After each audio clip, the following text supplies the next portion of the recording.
Hello and welcome back to Let's Play Homeworld, Deserts of Kharak. Anyway, we're continuing on with the boneyard now. So yeah, whenever the game decides to load. I also found the expedition guide now, which is essentially the lore guide for the game. So I'll put that at the end. We have successfully entered the open desert and are safe, for now. Before leaving, we received this Gaussian transmission. Attention, Kithid of the North. I am Kagan, of the Kith Galcian, servant of the mighty Kahad. For generations, you have violated the first commandment of our Creator. By entering into space, you seek the stars.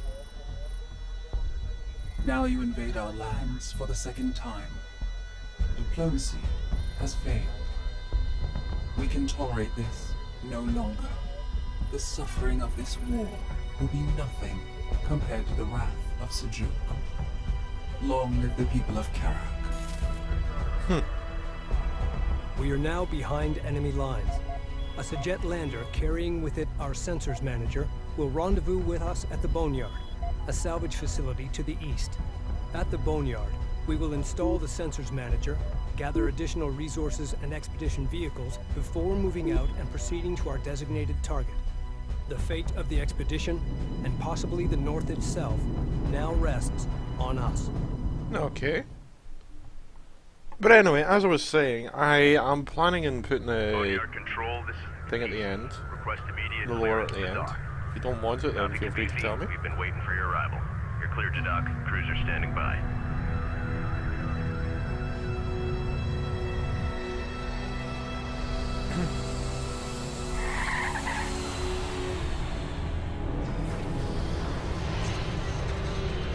I like that. Boneyard Epsilon Lander 607 is wheeled down and prepping cargo for unload.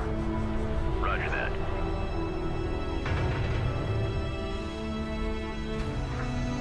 I did have a look though. Lowering module. Sorry. Contact. Releasing clamp. Sensors manager coming online. The Kapisi's desert refit is underway. While that happens, we need to gather as many resources as possible and reactivate retired units to bolster our fleet. Intelligence indicates Gaussian forces are inbound on our location. We don't have long before they arrive. Rachel, you and the support cruiser need to reactivate the decommissioned units using your repair beams. Copy that, Intel. Active. Okay, but as I was saying, I found out that the gravity on this planet is actually lower than on The other storm to planets. the south is growing in intensity and has turned our way. Okay, it's not the best of things. But there is much worse.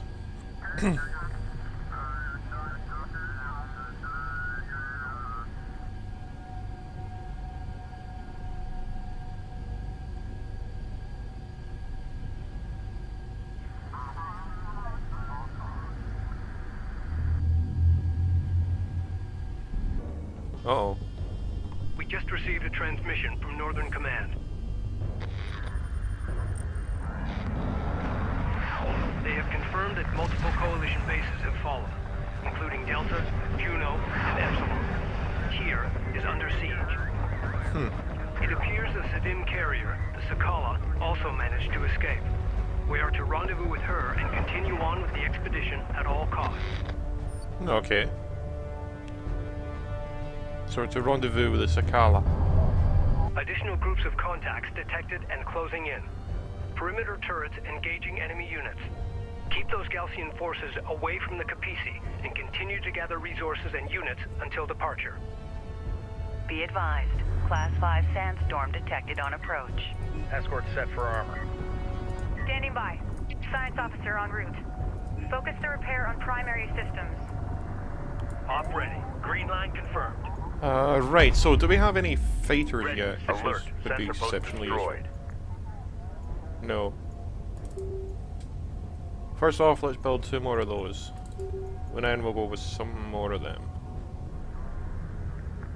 Unidentified hostile incoming. Authenticate. Actually, no. Hostile on sensors. Authentication pending. Op ready. On our way. Armored vehicle is taking fire. Fleet Group 1 assigned. A turret is under fire. Alert. Friendly taking hostile fire. Come on.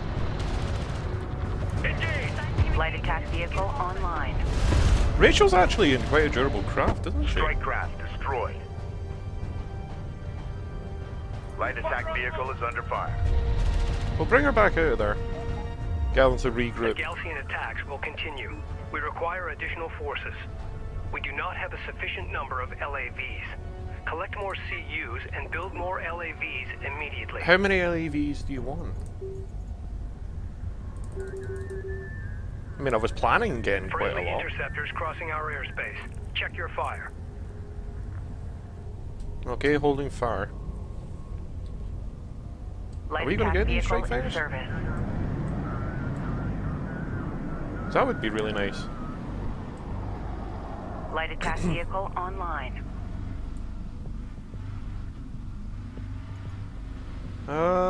Right, so that's Light attack currently... vehicle in service. Inbound friendly contacts detected. Possible survivors from Epsilon or nearby bases. I hope they make it. We're gonna need all the help we can get. I second that. Oh, god damn it. Light attack vehicle in service. Armor vehicle taking effective fire. Allied armor assault vehicles entering your area. Taking hits. We need immediate assistance. Be advised, Allied armored assault vehicles are deploying smoke screens to break enemy line of sight. Okay, sounds good. Strike copies. Fleet Group 1 assigned. Green line confirmed. And we'll activate boost so we can get out We there gotta go. quicker.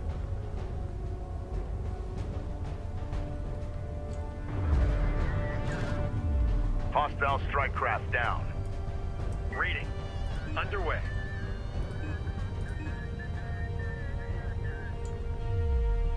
Coordinates confirmed. Right, let's pull them out. Move order confirmed. New heading set. Reading. Move order confirmed. So I think that's a Gauss. Yeah, heavy railgun. Galcian heavy railgun spotted. It will have difficulty targeting our units at short range. Our LAV's inherent speed Come on. and quick boost ability will allow Good. them to close on enemy units quickly. Use this to gain the advantage. Warning. That's what the plan was. Stormfront arrival in approximately 7 minutes. We're clear. Transferring to your control. Craft. Allied units acquired. Signed. The more we save, the stronger we'll be as we enter the desert. A second flight Yep. of friendly interceptors is passing through. Keep your crosshairs low. Firing on friend. Ready. Come on. Get him, get him, get him. Reading. Alert. Turret post destroyed. There we go. Location marked. Now make your way over this way Enemy and try and defend railgun these. eliminated. Go for armor. Uh, Alert. Rachel which one is are in you? contact. Ready. Punch it. Yeah, get out of there, Ready. Rachel. Grid updated. Ready. We need to improve unit combat performance.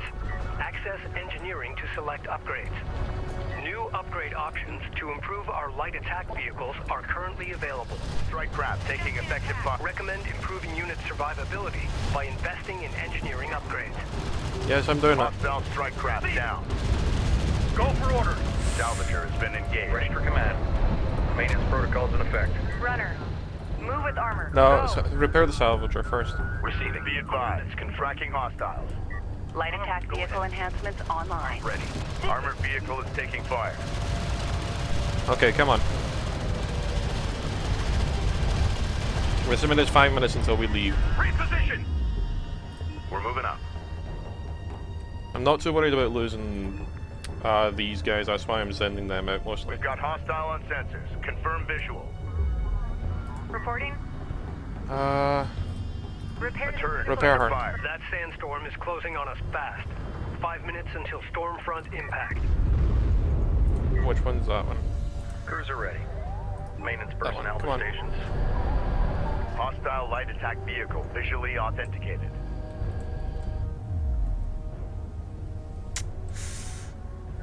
Ready. Okay, that'll do Tracking perfectly. hostile. This is Rachel. Go ahead. Reporting. Support cruiser, remain where you Attack are. Vehicle is under fire. Reading. Hostile railguns have opened up. Ready. Damn it, we need to go after those railguns straight away before we end up getting torn apart Destroyed. by it. Armor copy. Target confirmed. Orders. Overdrive. Chase it. Punch it. Go for alert. A turret post just went down. New heading set. Alert. Light attack vehicle destroyed. Strike copies. Okay, we are losing some vehicles here though. Yeah, pull her back. Pull them back. Armor ready. Maneuver and engage. Op ready.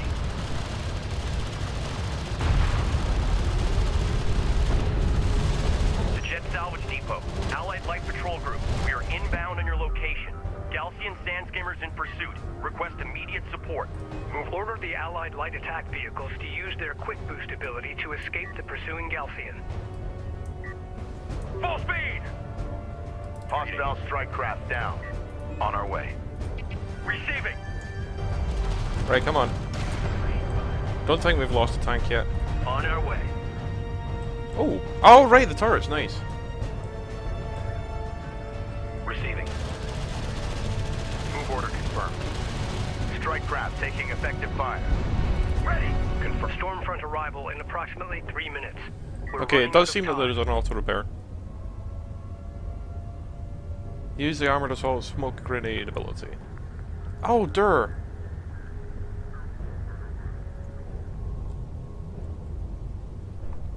Armor moving out. Is it only deploy behind us? Or can we decide to fling it in front? Hostile light attack vehicle detected. Enemy railgun firing on friendlies. Smoke screen. Armor confirmed. Move out. Boneyard, Kapisi.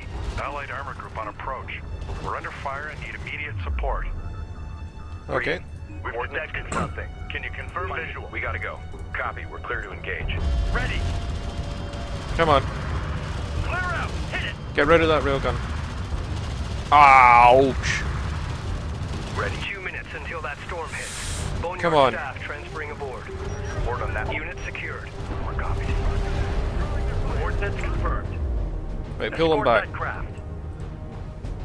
Move order confirmed. Orders.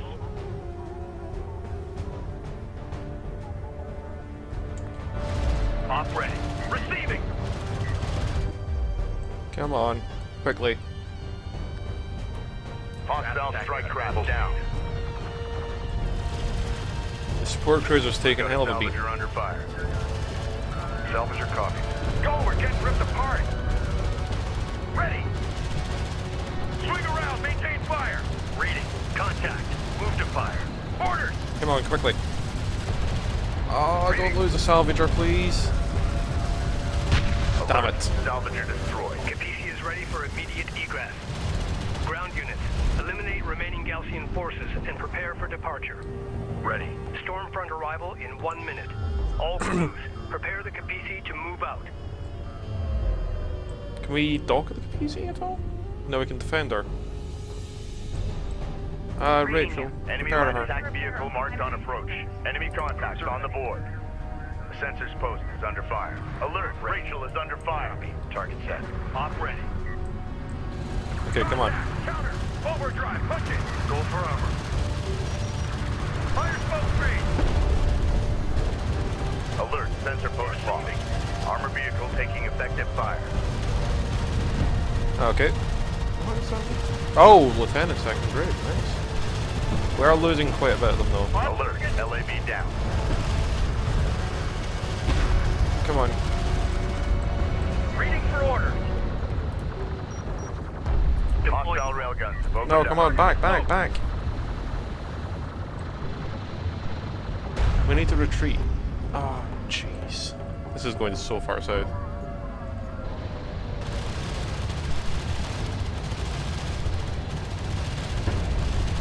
Strike craft destroyed. Strike craft taking effective fire.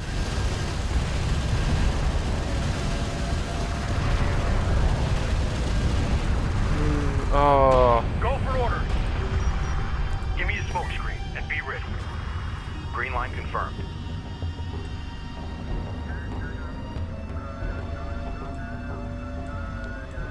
Coordinates confirmed. Move order confirmed. Okay, yeah. I was planning on Reading. Armored vehicle is taking doing fire. something Smoke one is minute. designated target. We'll have to spit that out again. It's a straight shot. Go. And then we'll go for those two. Keep steady. Come on. Hostile strike craft down. Receiving. Enemy railgun firing on friendly. Receiving. Target locked. Rachel, where are you going? Get back here. Green line. Hostile range craft destroyed. Railgun sighted. Receiving.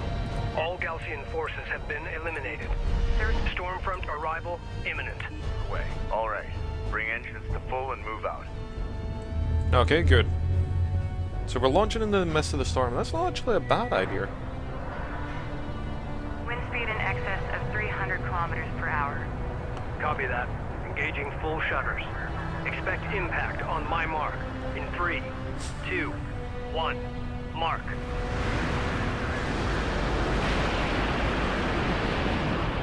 Well, at least she managed to survive the impact. A successful Personal rendezvous, log. though. Intelligence Officer Nathan Sajet. Expedition Carrier Kapisi.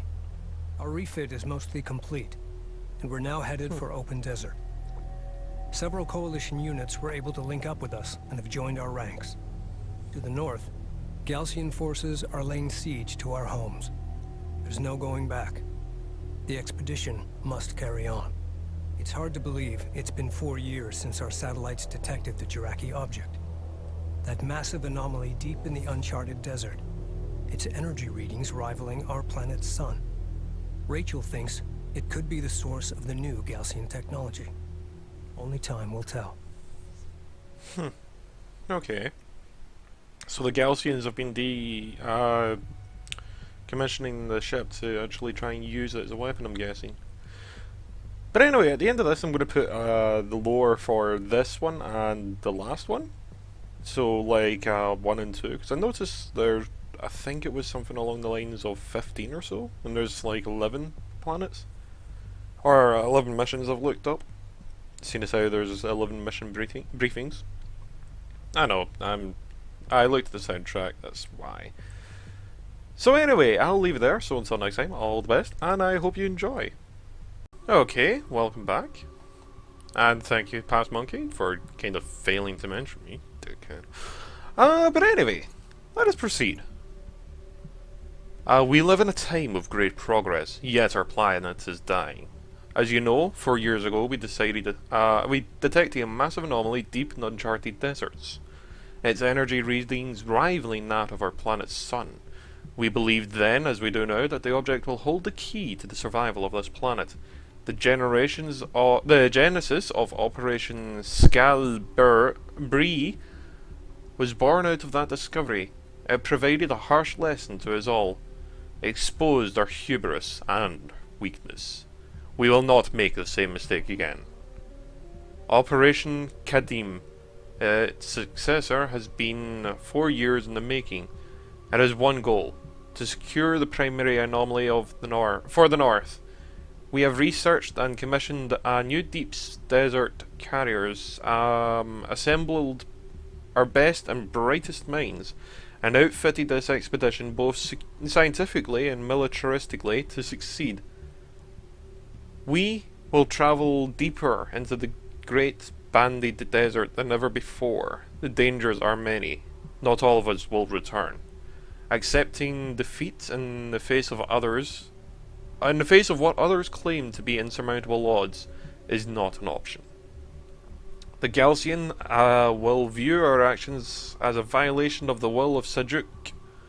They will not grant us free passage. War is inevitable. You and your crew hold the fate of our people in your hands. God help us if you fail. Dr. C. Nabal, Director of the Northern Coalition Military Council, or NCMC. Kharak. Kharak is a small and arid world in the inner edge of the habitability zone. Ugh, sorry about that. Surrounding its star. This results in an equatorial temperature approaching boiling points of water with large complex life only possible in the temperate polar regions. The planet's advanced age means that it is well past its era of geological upheaval. For the past half-billion years, the most powerful shaping force in the surface has been erosion. This has resulted in vast shifting deserts, which has buried most of Kharak's ancient biomes and swallowed its once complex life chains of small seas that girdled the world in approximately 250 million years ago. Hundreds of thousands of ancient ecological diversity, hundreds of thousands of species used to inhabit Kharak, but the surface desertification ensured only extreme survival traits are endured. The sand that covers these once fertile basins are particularly treacherous, and the surface can shift hundreds of meters in seconds under the right conditions. There are ancient stories of entire Kithid being wiped out while trying to emerge through this region. Even the desert's skilled Gilizan and the Manan give these regions the respect they are due and travel only on vital business. It has a diameter of 7,000 kilometers, a circumference of 21.991 kilometers. Its density is low, which is why I was saying that's probably why the gravity was quite low. When she went over hills and stuff, the back end would just kind of float there for a bit, then drop. Yeah. Kharakid biology. Modern day biologists divide life on Kharak into two broad categories, native and abnormality. Native life forms include a variety of plants, animals, and biota. Larger life forms, including insects, avians, and several marsupial species, the largest being friendly knee-high omnivorous Harara. As one passes from the sheltered polar regions into the open deserts, the vast majority of native life forms seek shelter under the sands. Desert-dwelling life has developed a method of depleting cells of almost all water to prevent vaporization during the heat of summer hibernation, or ride the winds ahead of the massive sandstorms, filtering the dust through dust for microbes wiped from the surface. In the abnormality category, there are three life forms: ourselves, a few biological strains, and the Ubicandrius, the annoying Reti. In all Kharak, only ourselves and a small grain-eating pest share enough common DNA. Testing is still ongoing, however several base pairs exist in the Kithid biology that does not appear in the native Kharakid species. The skeletal traits to be considered kin, thus the name of our biological category. We are clearly separated from the rest of the Kharakid biosphere, as we have not found a single ancestral species of ourselves or the Riti in the fossil records of the planet, while every other life form on Kithid seems to be connected in the great chain of being. Kharakid environment. While our technology has grown in leaps and bounds over the past 100 years, the greatest hindrance to the expanding our power and control over this world is its weather. Even on days considered nominal even, the truly clear communication takes place in the poles and the sea. Where the air is relatively clear, over the deserts there is so much static generated by the shifting sand that radio reception is often marginal at best. Most large storms begin their cycle in the southern hemisphere. 1/4 of the surface area of the world is nothing more than flat reflective surface. Kharak's dynamic reflective index averages 0.68 across the planet's entire surface for nearly its entire solar cycle. Oh wow. So I'm assuming that for every 1 bit of light that comes in, 0.68 goes out. Where the low pressure superheated air rises to the edge of the ionosphere, sucks cooler, moister air from the Mazrin Ocean. Resulting high-speed heat exchange generates large sandstorms that on a nearly daily basis.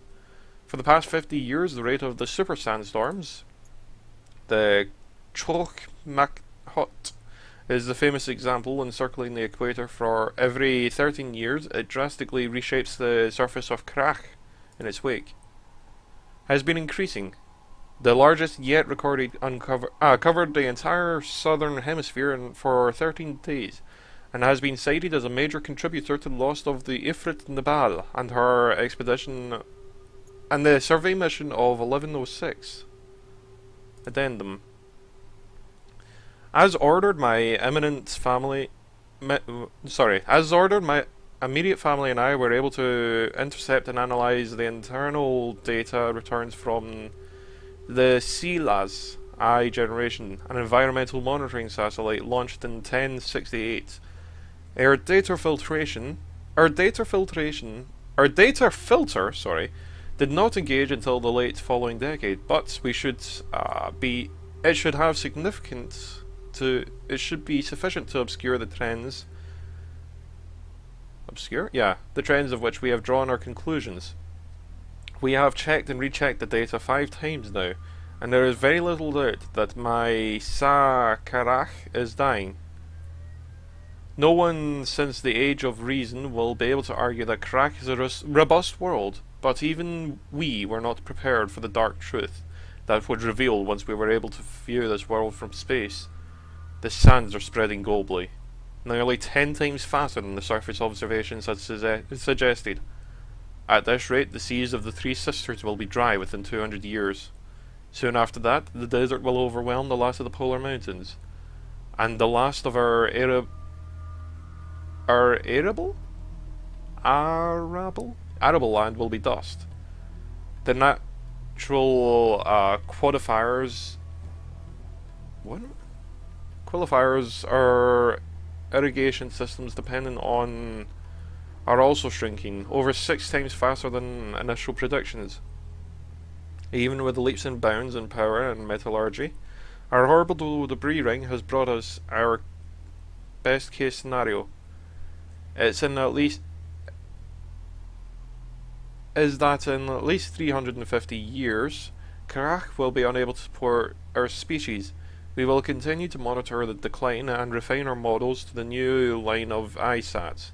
We bless your wisdom and that you continued to fund them, and we will defer to the same wisdom. Nabal Sa, we will continue to obscure and hide this data from the general public. We agree that to tell the struggling people that all this progress is moot will be a disaster. At this moment, it might be enough to bring another age of heresy wars. We would not want to put that past the Mad Galilean to use this tragedy as some kind of proof that our race has been judged and found wanting. That being said, no secret can stay buried forever. My family is loyal, and I will follow the will of our Sa. We have been true for centuries, since long before the day that our people emerged from the tar under the ancestors' rule to set this world aright. But please, be aware that the current rate of decline has become impossible to hide. Will become impossible to hide very soon. The truth will be known and irrefutable to all by the middle of the next century at the latest. We can only hope that by then our plan will save our people will be revealed as well.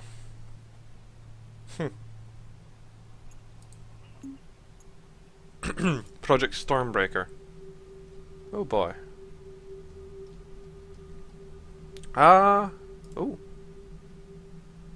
Originally, Kithnabal emerged from the end of the Heresy Wars, Tar is now the capital city of the north.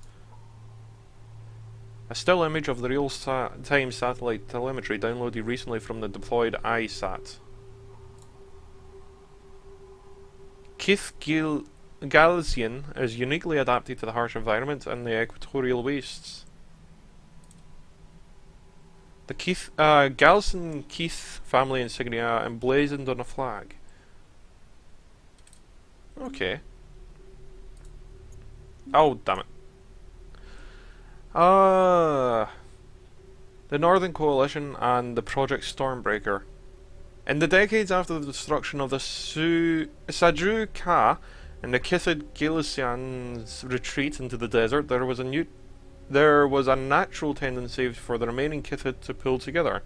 First, they worked to channel and settle survivors of the Sadru Ka, and later they joined in military cooperation against the Galician raids for water and supplies. Over the next 350 years, as Galician marauders became little more than a bedtime story to tell children who refused to obey their elders, the loose coalition and mutual dependencies faded into memory, but was never truly forgotten. What had been a network of emergency cooperation became a system of trade and development links, while inter-Kith competition remained a factor in Kithid society. A system of shifting alliances based on mutual benefit became an organic part of the economic and political life in the north. This way of life made the new coalition possible when a new threat reared its head and was too big for any single Kith to handle. During the last triad of 1057, Kith Sajit called a meeting of full Diamid, established by Keith Nabal. The Diamid is where the Kithid gather and debate policy and settle disputes through rational discourse, of Tar, to discuss the results of the first full analysis of the northern desert flow patterns and their devastating implications. Their investigation of the sand flow and weather patterns revealed that the Great Barrier mountain range, visible from orbit, its natural formation spans hundreds of kilometers across the surface of the Kharak, acting as a natural sand barrier that protected the northern polar region, which had seemed insurmountable to storm and sand for centuries, would be overwhelmed within 100 years unless something had changed. The necessary change is brought about by the combination of power from the northern Kithids in the form of building a giant range of sand baffle walls a full kilometer wide, girdling the entire lower face of the barrier mountains. Project Stormbreaker was a wall of thousands of kilometers long, designed to save the citizens of the north. Civilization actually saved it, you know. Architectural planning and system design is provided by Keith Sajet, while Nabal returned to the forefront of Diamid's politics to provide the engineering expertise for such a massive project. Haral, industrial know-how and construction equipment, produced and placed the massive prefabrication sections. Kithid Somtau doubled their mining outputs. Most ore in Kharak is typical for a silicate planet, however rare deposits of minerals within exotic properties have been recently extracted. For the entire duration of the project, in order to keep the Hril factory supported, or Hral factory supported, the Sadim legionnaires provided the security for the endless stream of convoys. The man, money, and salesmanship kept the project moving forward despite the tensions building between its member Kithid and all the things that could go wrong. The sandstorm took nearly a decade to complete. The Stormbreaker took nearly a decade to complete, and during that time, Keith Gilsan began making itself known again after centuries of hiding in the equatorial wastes. Temperatures in the equatorial band regularly reach boiling point of water comprising of the desert sand and rock. Few species live there. At first, the return was marked only by the communiques plastered all over the construction site, and prayer speeches typecast from the wastes of the polar comm relays. But no matter what the medium, the message was the same. Mortal Kithid, you have no right or mandate to oppose God's will.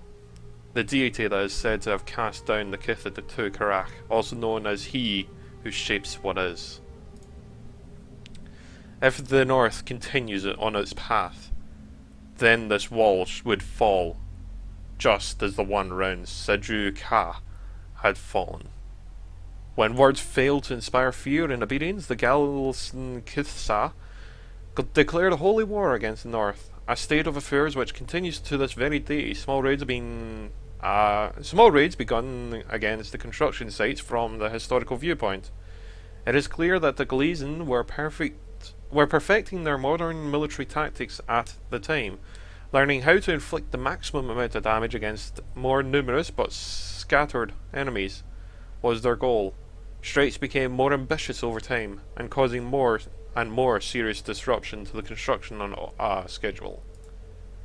The Galeasen pressure ultimately resulted in the use of weaker materials in certain sections of the wall to reach the targeted completion date. Every triad, the sands flowed higher and faster. Of course, the Galeasen were not the only Kithid learning and perfecting their warcraft. The wall builders had not forgotten their past. Stormbreaker was more than just a towering was more than towering baffles and redirecting nests. The fledgling alliance military branches had insisted in the project being defended against more than storms. The wall was fitted with a series of nested fire bases and fortified command centers. The entire activation of the defensive structures shattered a dozen Galeasen raids, and left hundreds of infamous Fists of God warriors dead in the sand. For months after, there was peace and the wall spread towards its completion, but the Galcian Sa at the time could see that if the wall were completed, it would break any chance of threatening Tar for decades. For this reason, he ordered a full commitment of Sifar Korshish, the Knight of Fiery Daggers. On the first night of the year 1074, 10,000 Galeasen's fists hit the twin gate wall forts and guarding the main access to the valley in the rich interior. Hoping to raise them and drive them into the rich lands beyond, the Guardian forts, regularly spaced along the Somme barrier, were these forts house quarters, supplies, and amenities for extended personnel deployment, were still incomplete, but manned by 500 warriors and another 600 technicians and labourers. Withering crossfire took down the fanatics by the hundreds, but the night passed and the northern defenders were slowly whittled down by the last ripples of dawn. The fighting had entered the main gates, and the last of the Sadim warriors fought and died side by side with Sajet technicians. The Hral labourers, who bravely sacrificed themselves to hold their position, were the last of the Galeasen reserves. When the last of the Galeasen reserves had been called into the breach, it was finally time for the Nabal Sa to give the order to close the trap.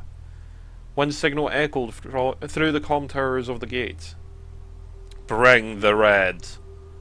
And with that, 2 full legionnaires of the Sobani mercenaries rose up from the desert floor and broke the Galeasen army in against the stones of the gate. Nabal had spent many lives to luring them in and making sure that the Galeasen would be stripped of their army for a full generation. And it worked. Stormbringer held, the Northern Coalition was anchored in stone. The world had changed yet again. But anyway, I'm actually going to leave that there. I guess that's been story time with Space Monkey 9288. But yeah, I'm going to leave it there, so until next time, all the best, and I hope you enjoyed.